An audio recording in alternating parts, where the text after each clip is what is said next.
We're on the 4th floor of the Museum of Modern Art in New York, and we're looking at Jasper Johns' flag from 1954-55, one of his sort of seminal works. This is a very important image, isn't it? It's a great image. What makes it great? Well, I mean, it's a flag. To play devil's advocate yes, here. okay, Betsy Ross made a flag. She did. And it was handmade.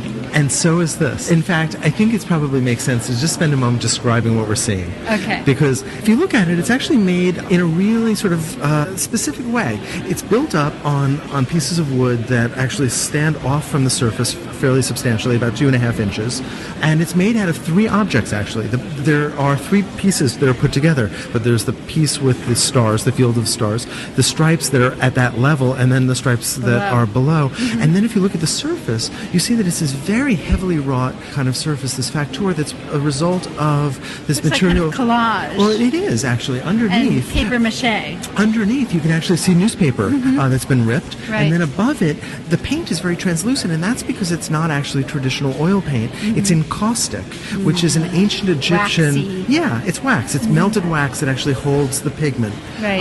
And he did that because he really wanted us to be aware of this as a physically made object, yes. Not as a photograph of a flag, not as a print of a flag. Not as a mass-produced flag. Yeah. Yeah, well, I think that's probably why my association was immediately to Betsy Ross. Okay, fair enough. To something that was actually made handmade. By hand. And I think right. that's fair. But then, what was implicit in your question was, why is this art? Right. And why is this relevant? Exactly. And I think there's a lot of really interesting plays here because I think that Johns is really concerned with how one can ride that very narrow line between art and between life. If you look at the choices that he's made here, Johns has not represented a flag waving in a breeze on a flagpole on the top of a hill with a blue sky in back of it. It seems like an icon of a flag in a way to me. That's right, and it questions whether or not it's a work of art because in a sense, once he's chosen the fact that he's going to represent the American flag, he's given up a lot of authority.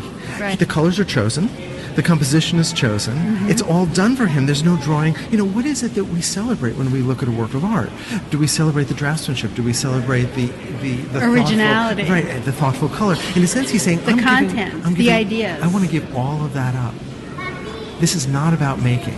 But of course, then there's the conundrum that it is very much about making, and he makes the handicraft very, very obvious. So what is Johns up to then?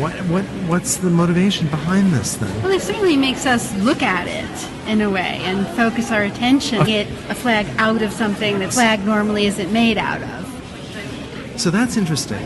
A kind of fresh look at something that we don't generally consider as a work of art. That sounds very much like Dada. It sounds very much like Duchamp. And in fact, Johns and Rauschenberg were both called neo-Dadaists. And so I think that you're on target there, absolutely.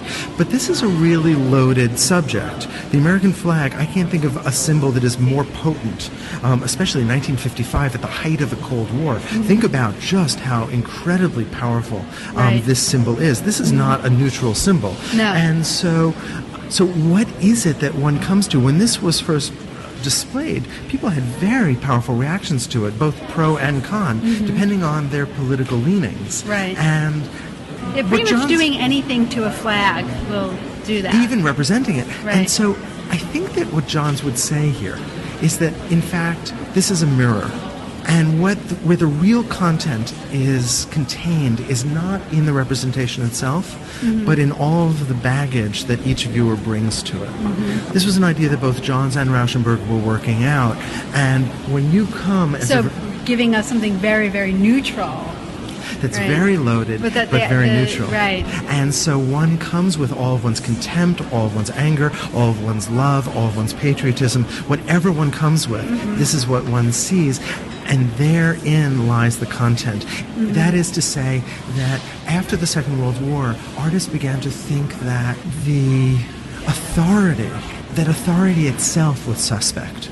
And why should the artist be, in a sense, telling a specific kind of narrative? Why should the artist have authority over what we think? Is it possible, in a sense, to allow this and to allow art to function in a totally individualized way?